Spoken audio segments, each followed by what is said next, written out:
I don't know, like, she's out there. You're the Florida version of Sex in the City, JD.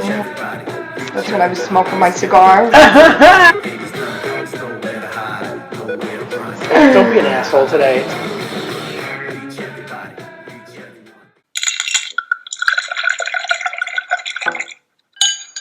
Hi. It's happening. How's the weather over there? It's crappy. Oh my God, so crappy. It's pouring. Crappy-ish weather. It's hard to see this time of day with the windows, but Yeah, it's pouring. It's windy. It's chilly. oh, chilly. Now that you have the air conditioner, you haven't had a chance to use it. I can't. It's unbelievable. Haven't really had to put it on. I mean, even when we do, it's only for like 15 minutes, and it cools everything right down. So, yeah, nope, haven't had to use it. It's been a weird summer. I think the hottest couple of days are coming up. The day Gemma's parents get in. Yeah. Okay. Yeah. You'll be happy you have the air conditioner then. Yeah. You know what? And it's only hot to someone like me. You know what I mean? Like 77. But that's the extreme of it. I mean, the hottest day we had was the day that we had our garden party. It got up, and then after that, it was just all. It's been cloudy, a little bit of rain, just overcast. So it's been keeping things cool, and I'm okay with it. Yeah, I'm so okay with it.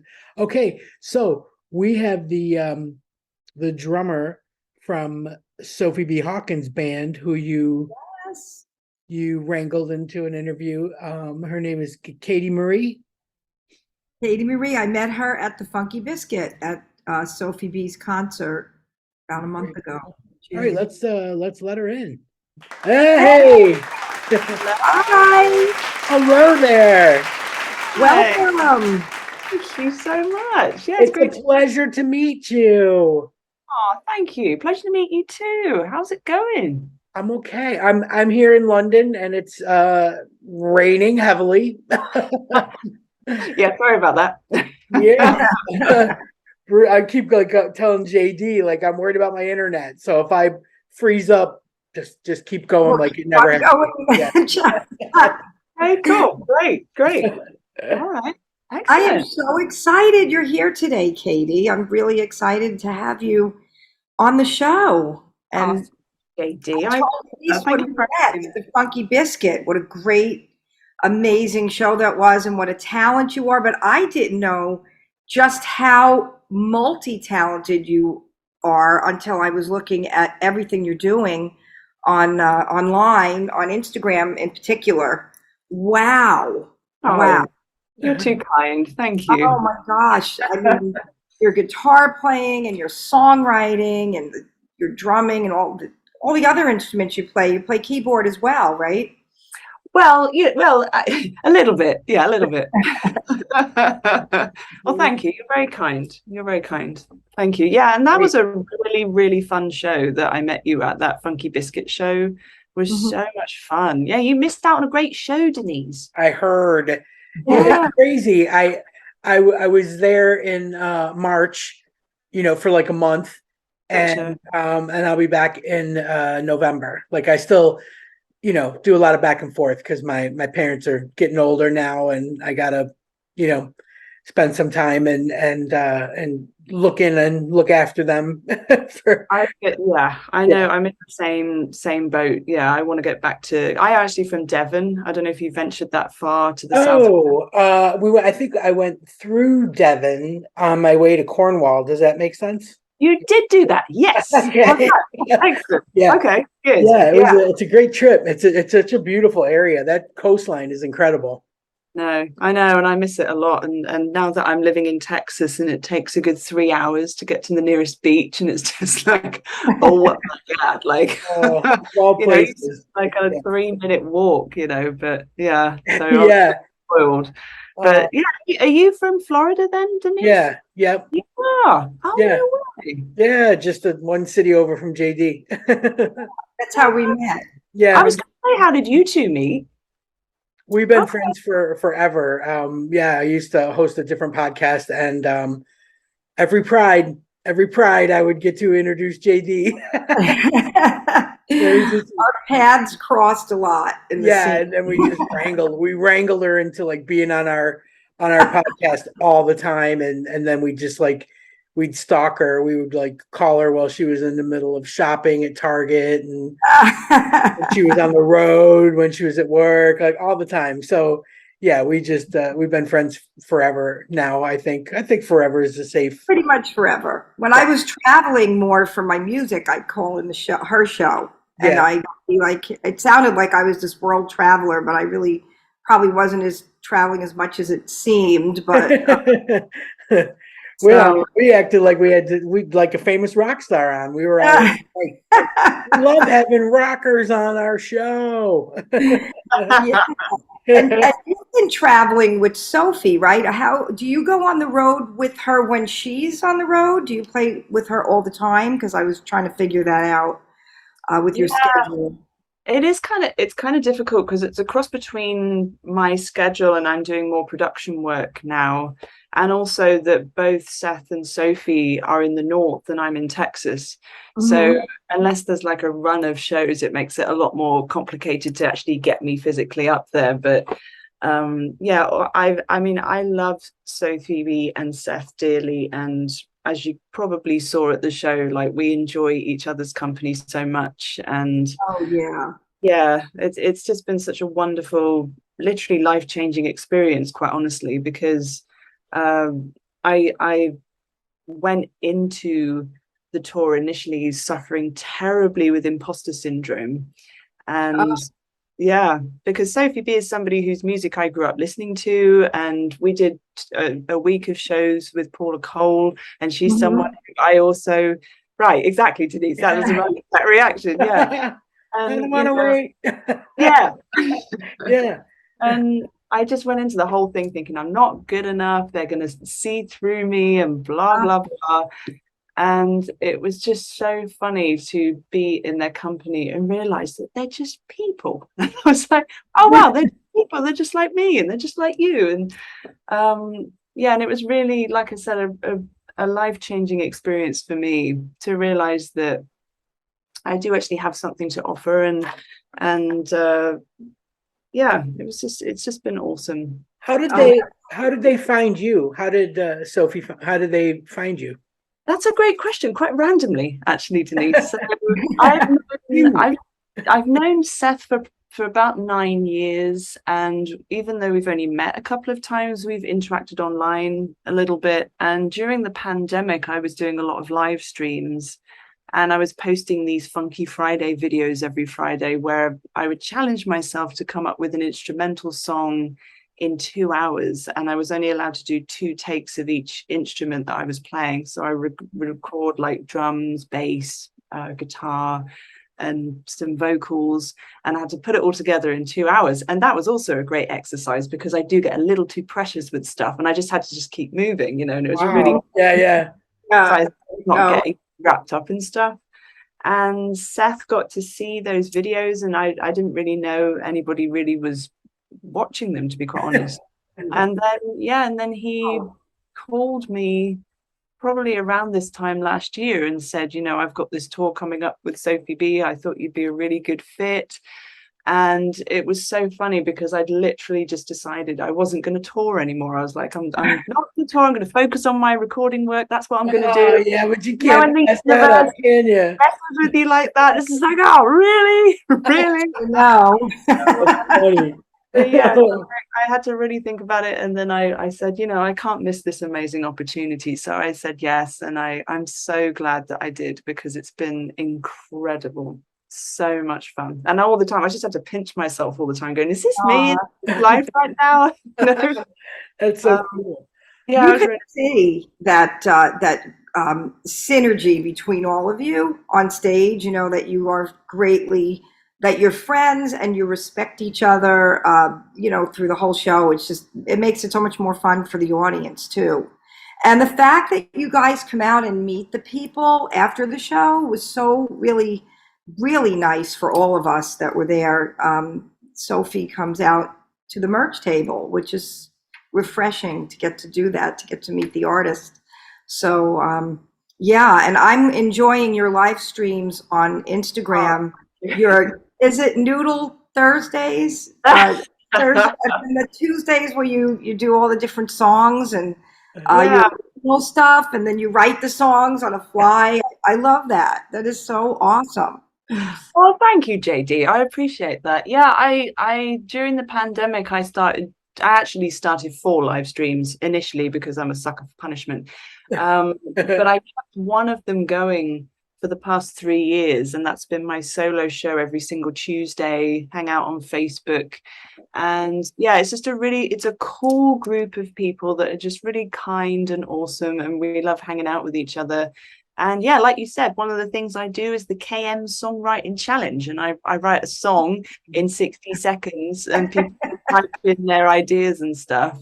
And yeah, sometimes it's a train wreck and other times it's great. And but yeah, it's just a lot of fun. And quite honestly, I didn't think that the live streams would go on as long as they have done. Yesterday I did my 129th show. Wow. I never thought I would be carrying them on 3 years later, but people are still coming, so they keep So yeah, I've been doing that, and also Nighttime Noodles I've started doing again, which is just instrumental music. And I do that on a Thursday night. And the idea of that initially was that I wanted to help people just calm down during the pandemic, because there was just so much stuff and it was so overwhelming. So and chaotic, yeah, exactly. And I thought if I just create some instrumental music that people can meditate to or listen to, or even go to sleep listening to, a lot of people do. Oh, Yeah, that was just my main aim with that. And yeah, I brought Nighttime Noodles back recently and people seem to be into it. So yeah. and your wife does those with you? Does she do all of your live streams with you? Because I think the one I saw, she was there. Yeah, she does. She helps me a lot with my Tuesday show. She's a harmony vocalist, and she also helps me because there's a lot of screens, a lot of stuff and things to do. So she's great at helping me with stuff, and she designs all the graphics that are on the screen and everything. And yeah, but yeah, it's a lot of fun. It's a lot of fun for sure. Definitely. Like I think what happens is, like, a lot of people started doing things during the pandemic, and kudos to you for keeping it going, because a lot of us have now changed our ways. Like, I am very much in favor of staying home. Staying home. I've been to like maybe 3 live things since the pandemic, and I mean, Hannah Gadsby, totally worth it, and Hannah Enbinder at the Soho Theater. So, I pick and choose. You know what I mean? Like, I'm very selective about like why I'm gonna leave the house now. It's gotta be something something big. It's gotta be,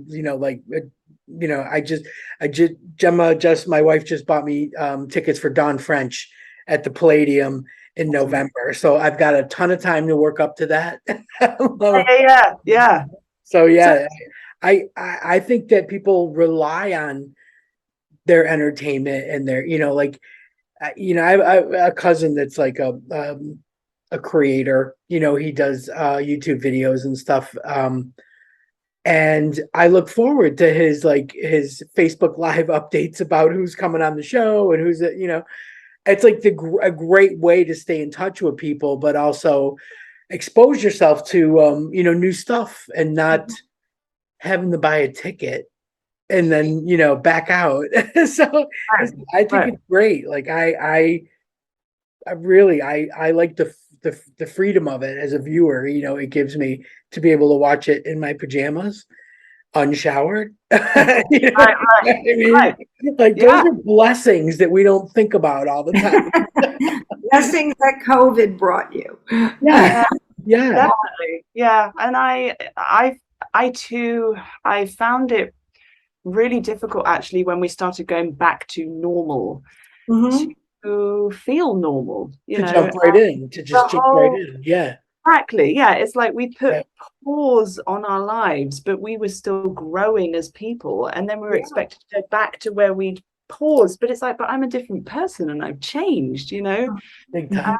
And also, I mean, I'm a hardcore introvert. And for me, the pandemic and being stuck at home was not a punishment for me personally. I I was agree. I loved it. I was really fine, you know. My wife had a bit of a hard time of it initially because she's an extrovert and she likes to be out and about and she likes to be around people. We're very opposite in that way. But I was fine. And it was actually the one time in my entire life where it's like, my skills are finally going to shine, you know.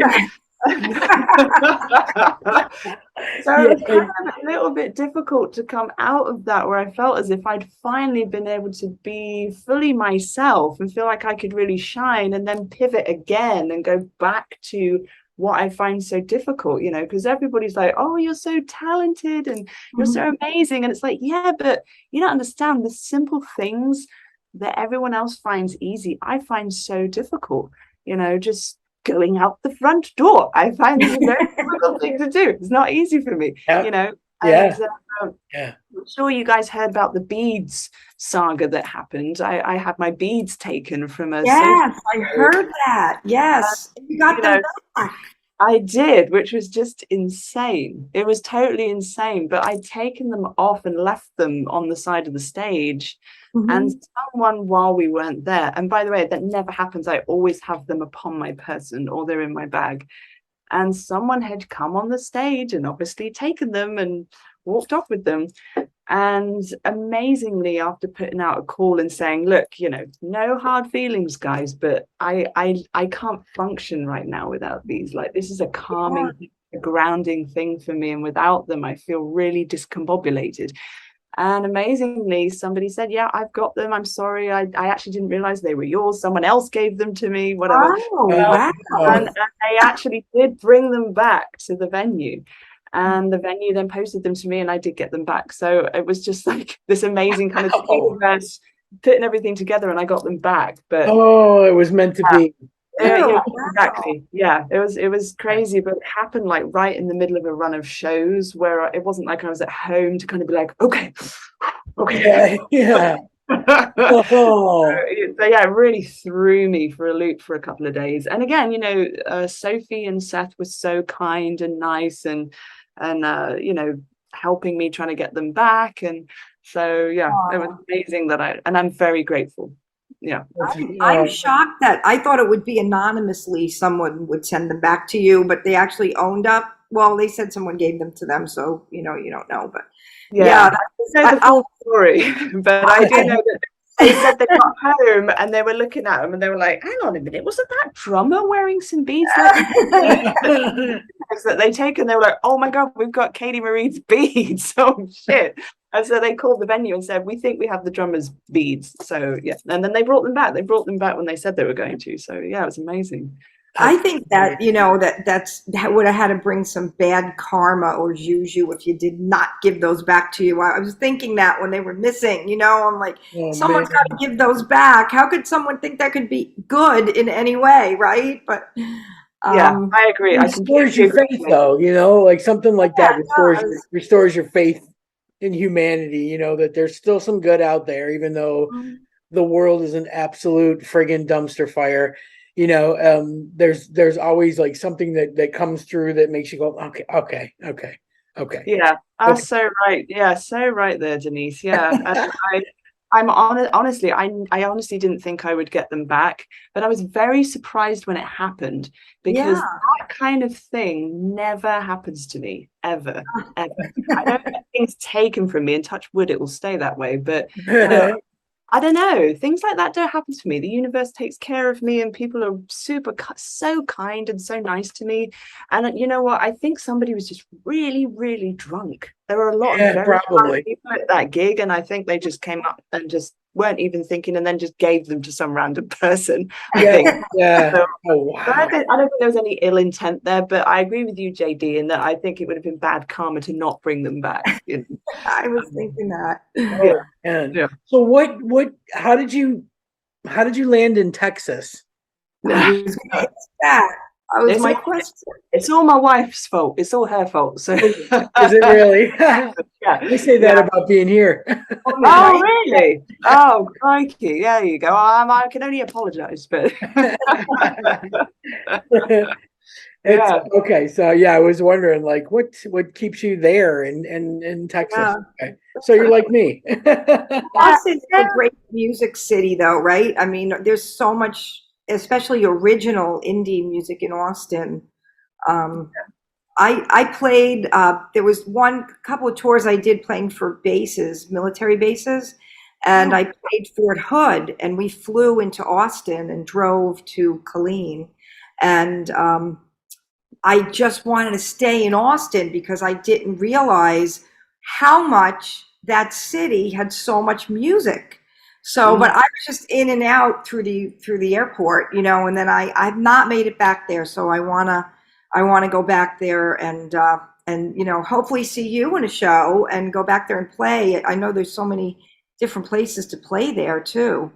yeah, I was going to say you need to come back then, JD. We need to rectify this. Plane right away, and not that I think it's an hour. Are you an hour difference from where from here? Mhm. So yeah, you know, I love your songwriting when you do the writing, you know, challenge. But I love your songs that you know your other songs that you have written and produced and thought about. You know, not the challenge ones. Where does that come from? Like, do you? Because as a writer. As a songwriter myself, I don't always write from personal experience. Sometimes it's observation. Do you have a lot of your own personal experience in your songs? Particularly the one about not having the person that you want. I can't think of the name of that song. Oh God, which one? So many of those. I want two of those. Joni told me to say hello, and she asked me to ask you about the song. Yeah, she said I love that one song she wrote, and she couldn't think of the name of it today. And because I told her you were going to be on the show. That's so right. Yeah, but does it come from personal experience usually, or? You know, that's a really great question. And I think initially, yes, it was pretty much all it was because I got into songwriting because I was this like angst, angry, closeted teenager and no one understands me and I must all the things I'm very angry about. And so I was like, songs, you know, about all my feelings, so everything up until probably about kind of 10 years ago was just all personal experience and just being super honest and raw and all that stuff. And then I got teamed up with an amazing engineer called Isha Erskine. He's a Grammy Award winning engineer. And we started writing TV tunes together. And he's like from a real kind of clean, clinical sort of not pop, but his production style is very clean and very tuned vocals. And I was the complete opposite. It's just like if there's little mistakes, it's like, no, that's cool. That adds character. That's great. Now if the vocal's a little bit flat there, it's a motive, and that's what matters, you know. And so we sort of butt heads all the time. And then we came out of it with these really cool TV tunes. And I think really from there, it kind of changed to me writing about other things and other people and just, you know, reading books and writing about stuff that I'd read about. And I mean, the past 5 years, I've been focusing a lot more on producing and production, which is really like what I'm mostly focused on these days. And the cool thing is that I'm working with artists and I can give them my opinion because sometimes we can be a bit too close to stuff to really be objective and know when to stop sometimes, you know. And so, but the problem is that I've gotten to the point where I've been working so much on other people's things that I find it difficult to write those emotive songs these days. And I'm actually trying to dive back into that sort of honesty thing that I used to find so easy. And now I actually don't. I find it very easy to knock out a TV tune that's about someone else or something else. But that personal stuff, I'm actually finding harder to write these days, which is weird. So, Yeah. how about you? That is interesting. I write, you know, when I was The one thing I can never write is a love song. Like I had a lot of angst too, and I think a lot of my original writing was from me being closeted. As you know, Denise remembers, I was married for 25 years to a man, and so in that marriage, like I realized when I was around 30 something that it probably wasn't for me. And I was so distracted by trying to have a baby during my 20s. I had endometriosis and a lot of issues, and that I didn't stop to think about who I really was. And then when I started playing music, because I just needed to feel good about myself again after having gone through that whole infertility thing, I just started playing out, and I started writing and playing in the bars and in the women's bars and the lesbian bars and Wilton Manors and Fort Lauderdale. That's when I met Denise and Donna with the Lesbian Lounge. and, Awesome. and everyone was saying, like, are you sure? You sure? Like everybody's wondering about me. Who's this guy? Who's this? What's this guy doing here? Isn't that funny? And so all of those, That's my husband. We're like, like, for now, and Wow. You're okay with? You're gonna stick with like, we want the exclusive on our show when you come out. I'm like, me, I'm playing in the clubs, but so all of those feelings is what I wrote about my first two albums. That if you hear like those songs, that's what you hear. So it's a lot of unrequited love and wanting people you can't have. But the one thing I could never write was a love song. And people have asked me to write their wedding song, and I have a really tough time with that. And I have a friend who's also a writer and a musician, and she said, you can't sell it because you don't buy it. And I'm like, Wow. right? Like, that was so deep when she told me that. I'm like, wow, you're right. You are, so I guess I'll write that down. Right. That is cool. you can't I love sell that. it if you don't buy it. Right. And that was so true. And so, I cut the angst stuff and all of that wanting and not having, comes from when I was writing my own personal experience. And then I've had occasion where people have asked me, can you write me a song for my mom and dad? And, I'll be like, tell me a little about them. Or I'll write a song about when I lost my dog. I wrote a song called Without You when I had to put my dog down. But I wrote that song about like a relationship. Like if you heard it, you wouldn't know it was about my dog. It could be a person, I was the hardest one for me to ever sing out. I could never sing that one out without crying. But so it's a little of both, like with you. I think maybe as writers, we have to pull from different places to get that. But I love your original music. I mean, your lyrics are so brilliant. On top of the music that you put to it, I'm blown away by all the instruments you play. I'm like, Denise, you got to watch a Tuesday night because you'll have to stay up. In England.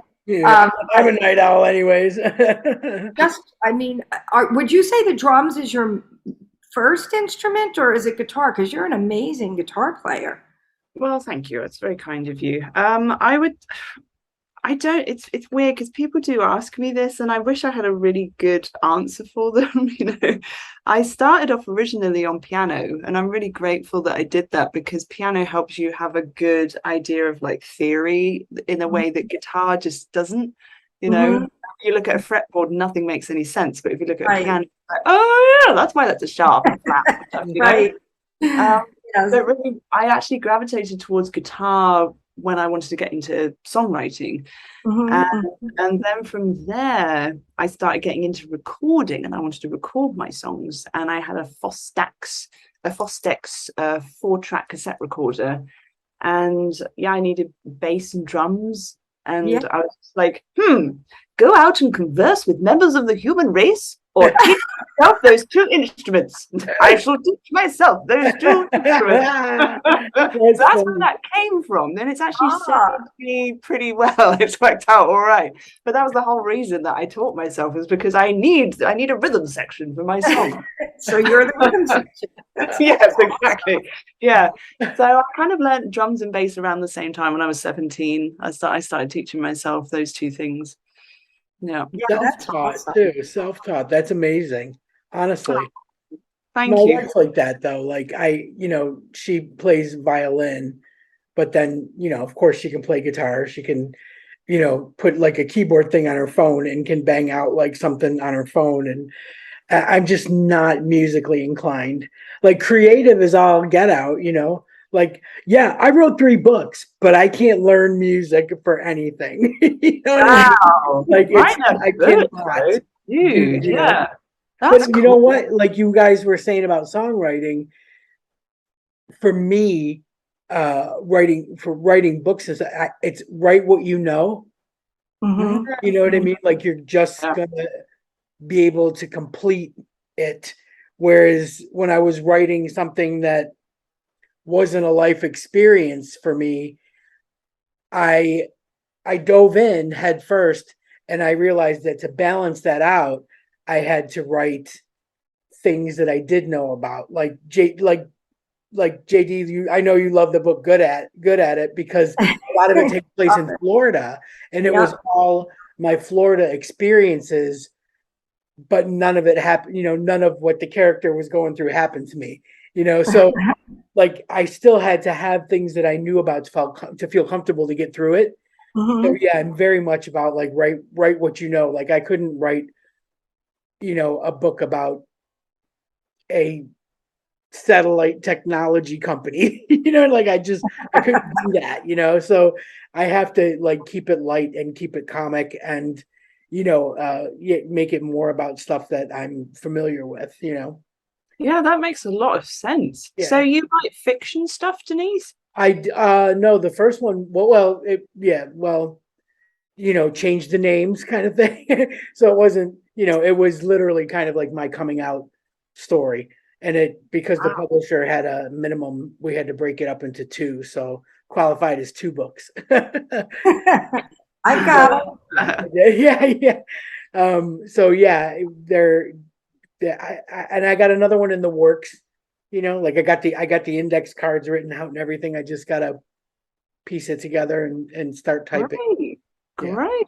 Yeah. Wow. Yeah. Very And cool. I'm really fortunate though, because like one of my best friends is an editor. So yeah, Great. when we were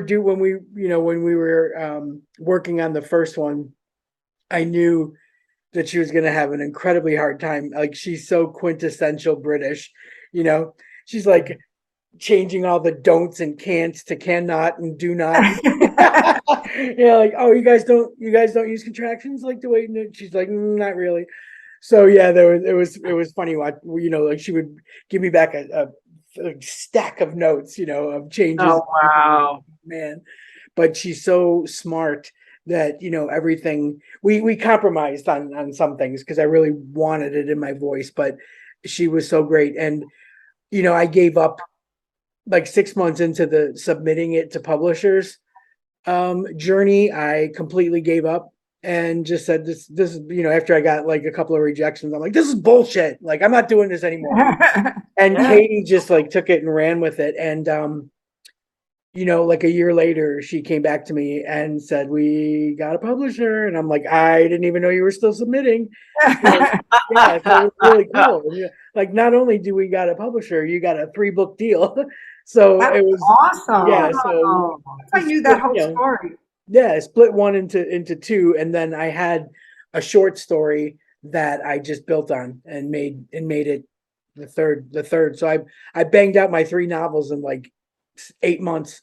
I was like, I had a year to write 3 and I like banged them out in, a little over 6 months.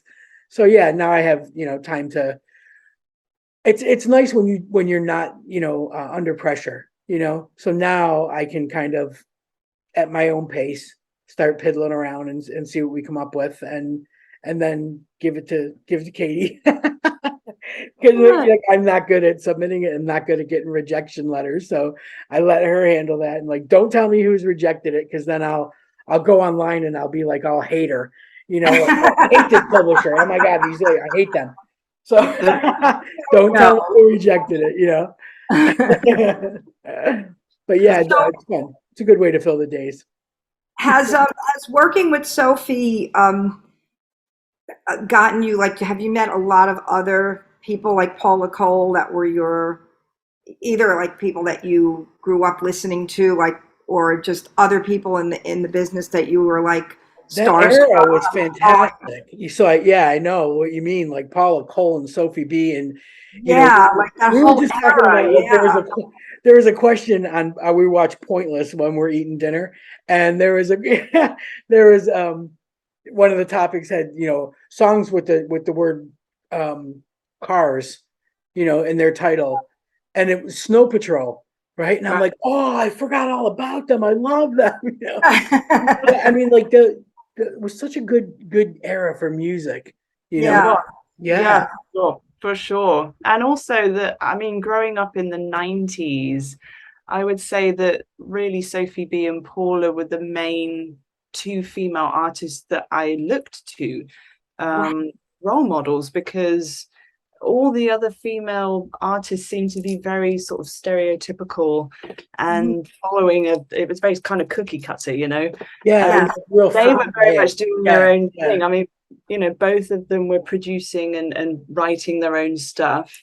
And Sophie B's first instrument was drums. And, I mean, if you listen to Paula's albums, it's like they could have been recorded last week. They're so current and relevant. And same with Sophie B, But yeah, I mean, I haven't met any other people through Sophie B, but it's been a lesson in growing wider rather than taller for me. It's like I got to this point where I felt like I'm moving up the ladder and I need to keep going up, and I've realized that I'm actually at the point where I want to be, and I needed to look inside of myself and change things about myself. And meeting and hanging out with Sophie and Paula has done my confidence the world of good. And I mean, Sophie B is a friend of mine, and we text and talk all the time, and I love and care about her very much. And that's sweet. Yeah. I mean, so that must have been, now you saying that they were the two people that were your influences, that must have been like crazy for you when you got invited to tour with her. Like, I can't even imagine. That's my Sharon Glass moment. Yeah, I idolized, right? I idolized Sharon Glass my entire childhood. It's my teen years and everything, and then got to work for her, for a while when she was here doing a play in London, and it was just like, it's mind blowing. And they always say, like, don't meet your heroes. No, man. Sometimes it's okay. Yeah. God, that had to be. I mean, I just can't imagine. I know what you mean when you say the pinch me. And I loved what you wrote when the tour was done. I guess the part of the tour where you played the Funky Biscuit, and I think you played on the West Coast in Florida, and then you went home to Austin, and you wrote like, it's always hard to separate. Like something about that you wrote on Instagram, like it's the separation anxiety when you leave each other. I just thought that was really sweet, like, that, and you were like still acknowledging how incredible that is to just experience, to be with artists like that and tour with them. Because sometimes people aren't that honest about it, and they'll act like it's cool, like it's like no big deal. You know what I mean? Like, I just love that you were so real, because it is real, but I mean, all of you were like that in meeting you guys that night. It was really, I was afraid to walk up to you, because I'm like, that was the drummer. And my sister was there. My sister was with us too. And I'm like, she goes, well, go say hello. I'm like, I don't know. I don't want to bother her, but you were so gracious and so nice. And I'm like, should I ask her about the podcast? And you were so nice. Here's my Instagram, like, it was great. Like, it's really nice to see that. And, I just wish you all the best. Like, I think it's awesome that you were getting to do this with someone who you really respected and grew up, you know, I don't know if idolizing is the right word, but, you know, like really being influenced by her music. Yeah. That's awesome. It doesn't happen every day for people in the business. No, not at all. And you know, I still have found it a little strange us just going off and doing our own thing again, you know, because we were in each other's company for quite a few months. Mhm. And when the three of us were together, it just like it all just fitted together. It all just worked, you know, it was so cohesive. And it's, you know, been the easiest time of touring. And yeah, it took me a long time to get back into my own thing and getting back into my production stuff. And I really genuinely missed Sophie B and Seth a lot because we spent so much time with each other and I genuinely like them very much. Mhm. And yeah, it is weird. It's weird to go back to normality, but I'm just so incredibly grateful that I got the chance to do that. And like you say, be with someone whose writing had such an impact on all of us. Yeah. And Sophie B is so authentic and genuine, and she is herself 100% of the time. And I aspire to be like that. And you know, growing up, like I said, she was somebody who I looked up to because she was so unapologetically herself. She couldn't give a crap about what anyone thought. It's just like, no, I'm going to do this and I'm going to sing these songs and this is exactly how it's going to be. Yeah, You and know, there's it seems like, you know, like you were saying, you taught yourself instruments because you needed a rhythm section, you know what I mean? But some musicians just do the independent thing because it's a way of being true to yourself, you know. And you know what, remember we had that conversation, JD, with Melissa Farrick? Yes, yes. Now another one that's really tried and true, you know, honest, raw. It doesn't change, you know, for anyone, and it marches to her own beat. And I just, it's so refreshing is a good word, but it's also inspiring for people. I think that you just, you know, like I hate when I see, and I like, I'm just throwing out names here and I don't mean anything bad by it, but like you take like a Demi Lovato or a Selena Gomez, and you see them that they've been put through the grinder, you know, Mhm. like put through the pop music grinder Mhm. and spit out what they are now. And I feel like there's probably a story there, you know, yeah, that yeah. you know, I would like to know the flip side of it, and not a studio creation, you know. It's a Yeah. shame. It's a shame that it happens, but it does. Yeah. It's so sad. Did you guys read that Sinead O'Connor died? I did. Oh my Yes, Yeah. God. it's very, Gutting, isn't it? It's just like trailblazer, and then, you know, such hardship. But I think yeah, the thing that I love the most about her was that she said the stuff that nobody wanted to hear. right, right. Like it was out there and we all knew it and nobody was saying anything, and she would say it, you know, and not apologize. And that's just like that's an ode to authenticity right there, you know. Yeah. It's Absolutely. amazing. It's Yeah, amazing because we always talk about how we reinvent ourselves time and time again. And, you know, there's some people that just don't need to. You know what I mean? They are what they are. They're not Mhm. going to change, and we love them for who they are.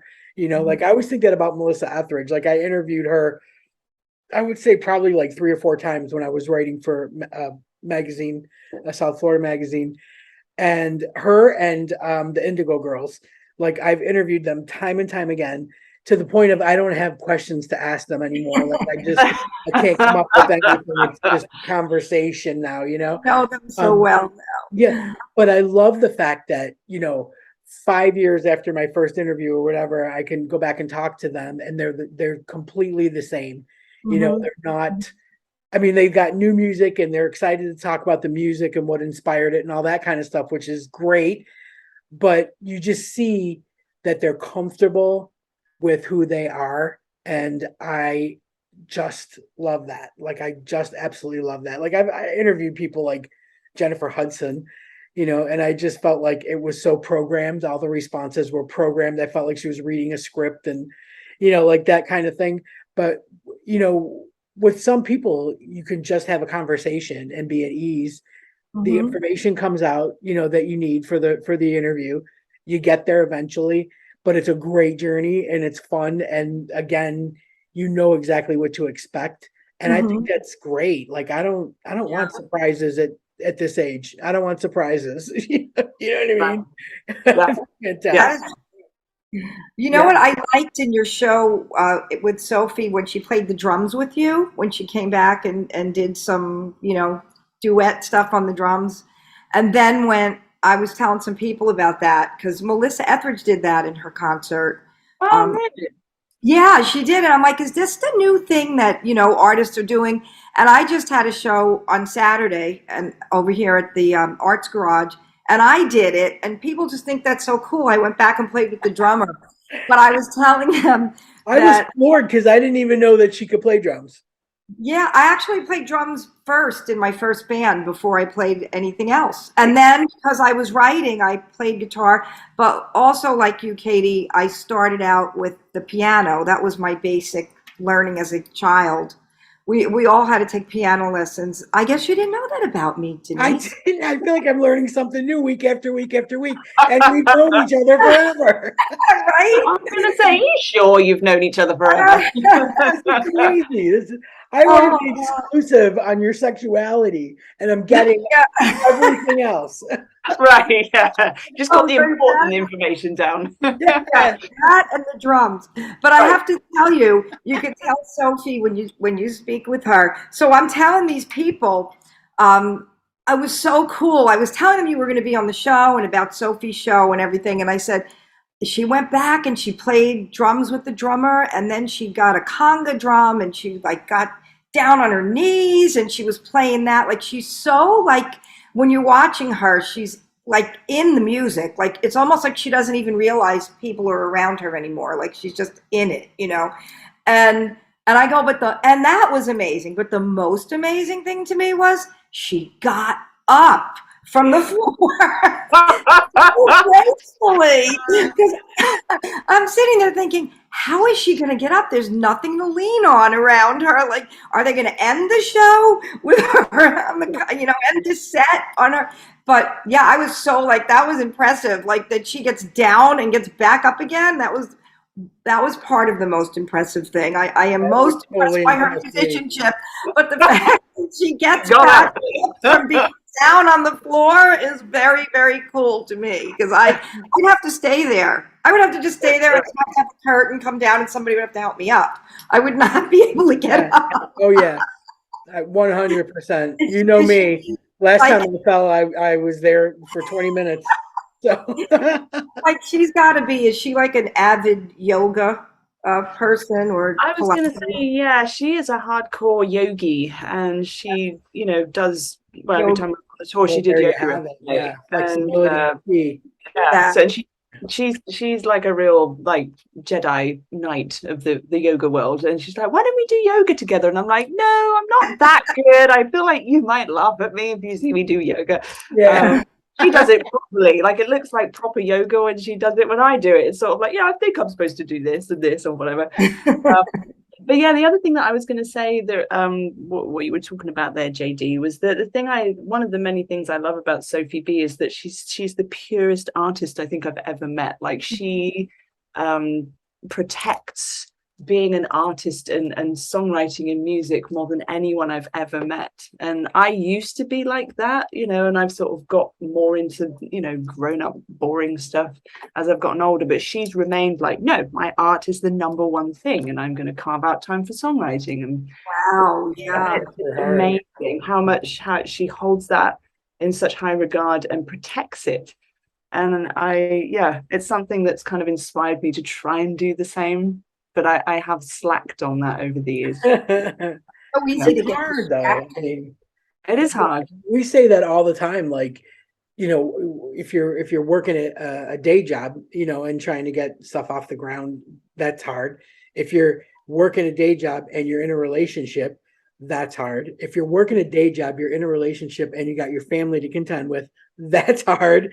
But I mean, if you, all that stuff, you know, like if you have the ability to just quiet all that and say, I'm sorry, I need a couple hours to myself. I'm going to lock myself away now, deal with your things, you know, and leave me alone. Yeah. I mean, that's amazing that you could do that. Like, that's amazing. You probably need like a best-selling record to be able to have that over To have that basis, Yeah. right? right over your family. I am Sophie B, and Right. I'm I'm Sophie B. Bugger off. I'm writing. Right. Got it. Right. Yeah, because I mean, really, it's challenging. Like, even for myself, like even if I just say to myself, I'm going to write 3,000 words today, it has to be after the cats have been fed, after I vacuumed, after all the dishes are done, after the laundry is going. You know, like all these things that have to get done Right. in order for them to not be on the back of my mind while I'm. Yes. I don't Yeah. want to feel rushed. I don't want to feel pressured. You know, so all the conditions have to click. You know, for you know, for me to really get at it. So, you know, God, I wish I could just like say, now's my time, you know, every day at this time, now's my time, you know, that'd be amazing. Then, So yeah, it's So tough. I give you guys credit for, you know, just even being able to, you know, to do your Tuesday night thing, you know, those little challenges or whatever, and consistently, you know, like, holy crap, like that's well, they don't always turn out great, Denise. That's the thing. still, it's I always try consistent. them, but they don't always turn out great. Just a the disclaimer. artistry is part of it. Right, yeah. But I'm not afraid to do that in front of a group of people that are watching me online. So there we go. But the thing of it is, it's like exercise, though. You know what I mean? Like Yeah. you're keeping your muscles toned for that. So I think that's, you know, you got my respect. Well, thank you. I appreciate that. Thank you. Yeah. Do you have things that are coming up, or just do we just want to keep people tuning in on Tuesdays and maybe for some noodles on Thursday? Yeah, there you go. Yeah, I do my solo show every Tuesday, 6 p.m. Central Daylight Time from my Facebook page. And as far as stuff and things coming up, I'm mostly doing production stuff, which is really where all of my focus is going at the moment. I've got a session coming up at the weekend, an amazing space that I work out of called Blue Rock Studios. And you need to check it out because it's a beautiful space and you will swoon as soon as you see photos of it. And yeah, I've started doing more projects there, which has been the place I've been wanting to spend more time at, and it all seems to be coming together, which is awesome and very exciting. Yeah. And yeah, that's really where all my energy is going at the moment, is production and recording stuff. And actually, we were talking about songwriting earlier. I am planning on releasing an EP at some point. And I've mixed and recorded a few songs. I've got one more left, which I'm actually planning on live streaming. I'm going to live stream me actually recording it and mixing it at Blue Rock. Yeah. Oh, and I saw Like, we you might have just got an exclusive. and your workshop, Girls with Guitar workshop. I don't know if that's what you called it, but I was calling it that. The workshop that you did, that looked really cool. I would have loved to go to that. Oh, thanks, JD. Yeah, there's a brilliant and talented singer-songwriter in town called Mandy Rowden, and she has a school called Girl Guitar, which I think she's been doing for about 15 years now. And she allows us to run workshops through her space. And it was a live sound workshop. And one of the things that I really wanted to do was to get these ladies feeling empowered. And what I really don't like to see is like powerful women becoming small in situations just because they don't know and they're frightened to ask stuff, you know. So I wanted to create a space where they could ask even what seemed to them the most stupid questions, but none of them had stupid questions. They were all brilliant questions. And that was actually part 2. I've already done a part 1 and everybody's like, do another one. So I did another one. And now they're like, do another one. So I'm going to do a part 3 that's going to be coming up. Oh, fantastic. Yeah, it's really, really awesome. It's just nice to be able to share this knowledge that I have from years of messing it up myself and figure out how to do stuff, and to be able to share it with other people and help them feel more empowered is just so awesome, and I love it. Yeah. Yeah, that's amazing that you share it. Yeah, that's fantastic. It really is. Do you come from a musical family? Like growing up, was everyone playing something, or was this something that was in you? Well, that's a really good question. And my parents are not musicians, but they are the most musical people I've ever met, in that they love music. And there was always something playing in the house. So that my mum was either playing a record or my dad had the radio on. And my mum loved James Taylor and Mamas and Papas, Carole King. Yeah, good stuff. Yeah.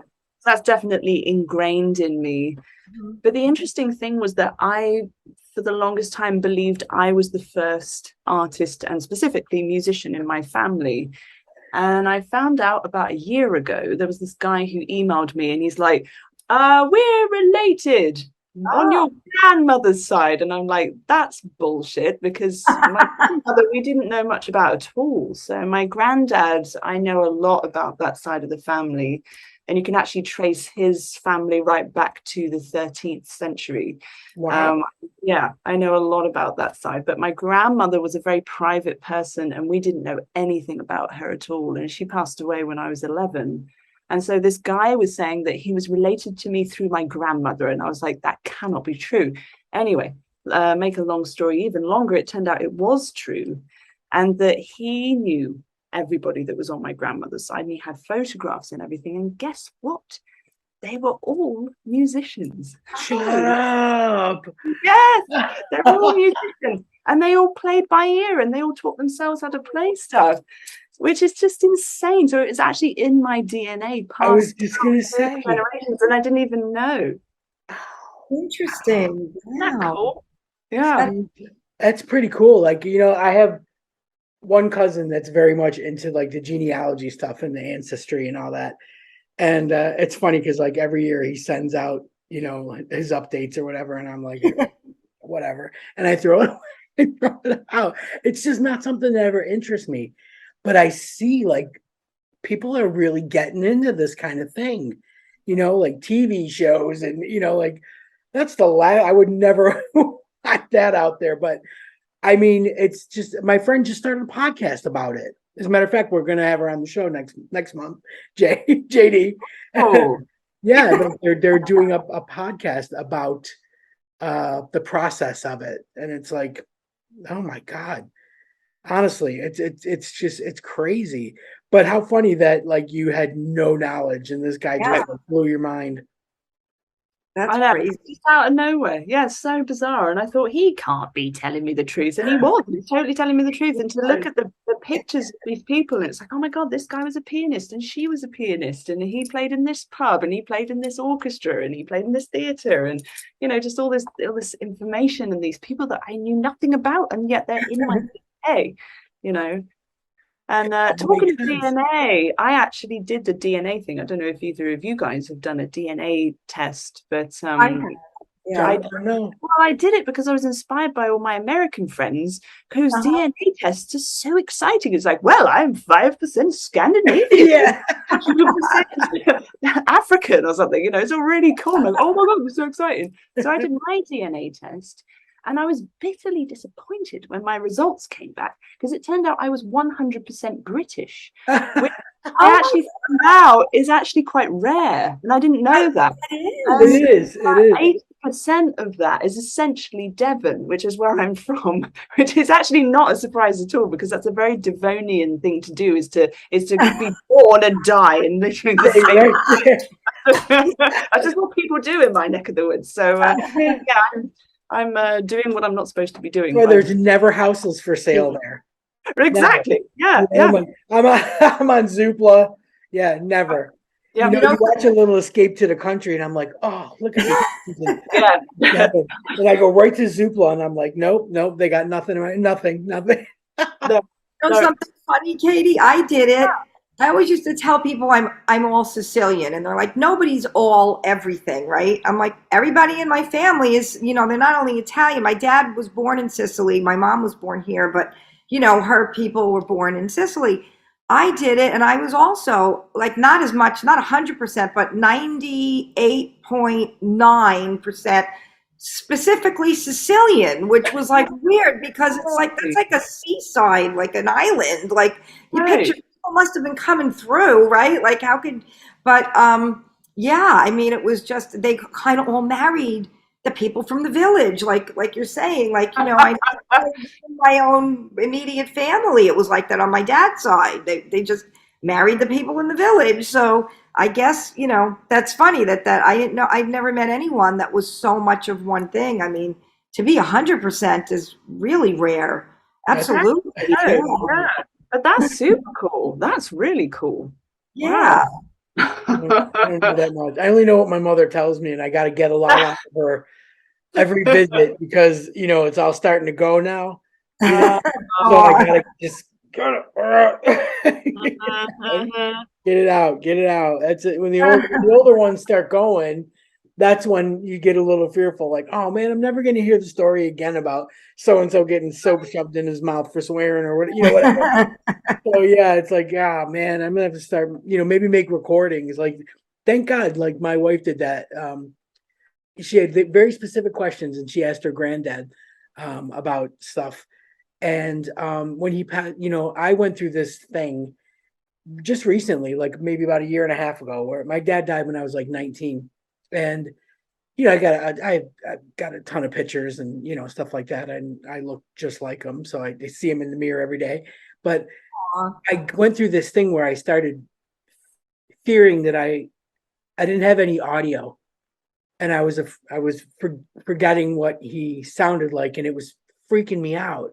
And I was messaging with one of my cousins that's in New York, and he said, "Oh, give me a couple of days." And I didn't know what he meant by that, but I was like, okay. And the next thing you know, he sent me a whole bunch of clips of my dad at his wedding that I was also in, and my dad was in too. And it was just all, just my dad, just naturally funny, and it was just like him, cracking people up at the table and stuff like that. But it was like, oh my God, finally. And so he goes, well, next time you're back in New York, I'll just burn a copy of my wedding and, cousin Rocky's wedding or whatever. And you'll have the DVDs. And this way, you'll have all that stuff, or we can put it on a drive or whatever. So I was like, wow, it was like really, and, Wow. And Gemma, when her granddad died, she went back through her files, and she had this, just a short clip. It was like maybe 3 or 4 minutes of him telling a story about how he met his wife and their courtship, kind of thing. And they were looking for something like that for his funeral, and she had that, so they played that at his funeral. And it was just like, oh man, you're so smart, like to have done that. I wish I would have done that. Just had one-on-one, audio recordings and stuff. It's amazing because you think about that stuff the older you get. Like I didn't really give a rat's ass about it when I was in my 20s and 30s. No. But man, I tell you, 50 changes everything. Oh yeah. Everything, the way you think about everything. It's crazy. All right. That's my cat telling me it's time. I was going to say, don't talk to your wife like that there, Denise. All right. Yeah, All right. so bossy. He thinks he owns the joint. He's a cat. Of course he does. He's a little grifter, man. They're little grifters. They do nothing but sleep and eat and poop. And he's telling me when it's time to eat. The nerve. All right. No, seriously. I hear you. I hear you. Okay. Just had to get him. He's been on this thing where he's been really vocal lately, like just out of the clear blue, just meowing his head off. Like nuts. He was doing it so much that he lost his little voice. Aw. Nothing was coming out. Yeah. Yeah, I felt so bad for him, but that's how vocal he's been. We just recently switched his food, so he's like, he's liking this new stuff, and he's letting us know. that it's okay. So I'm gonna let you ladies go. Thank you so nice of you much. to be here today with us. Thank Yeah. you. This has been great. Like I can't wait. Just tell me what your Instagram handle is so we can get it out there for everybody. Sure. My Instagram handle is my name with music, and it's got underscores in between just to make things more complicated. So it's Katie _ Marie _ music. That's fantastic. Right. And Facebook is same thing. Facebook, just to make life more confusing, is actually Funky Girl. FUNKEEGIRL. Excellent. Okay. Fantastic. I thank you so much for your Great. Thank you so your much. time. Yeah.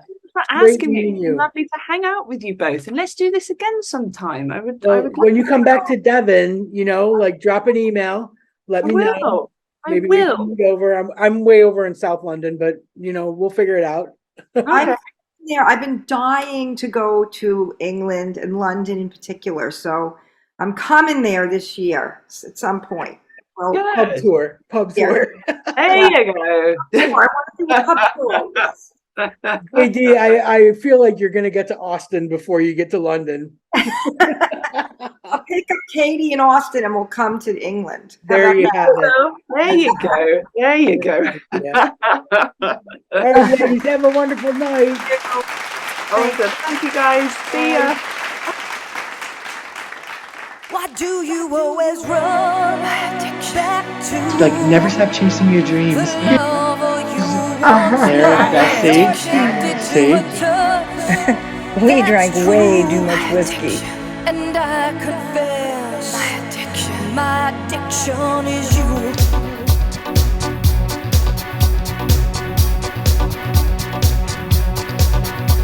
Don't ask me why I'm here tonight. I had to take this midnight drive to find you. And as I come in through the door, I see her dancing on the floor beside you. Why do you always run back to the lover you once knew? You're addicted to her touch, that's true. And I confess, my addiction is you. You look at me and in my eyes you see the hurt I can't disguise. I watch you, and though it seems I look right through, I'm noticing your every move. She's got you. Why do you always run back to the lover you once knew? You're addicted to her touch, that's true. And I confess, my addiction is you.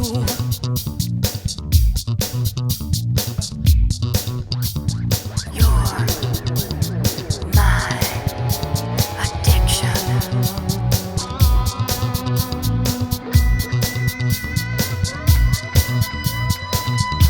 Why do you always run back to the lover you once knew? You're addicted to her touch, that's true. And I confess, my addiction is you. I turn away to mask the pain, but jealousy reveals my rage and madness. And knowing you can read my mind consumes me in a shameful kind of sadness. Why do you always run back to the lover you once knew? You're addicted to her touch, that's true. And I confess, my addiction is you. You are my drug, my ever waking need. I got you in my blood. You've got me on my knees. Why do you always run back to the lover you once knew? You're addicted to her touch, that's true. And I confess, my addiction is you.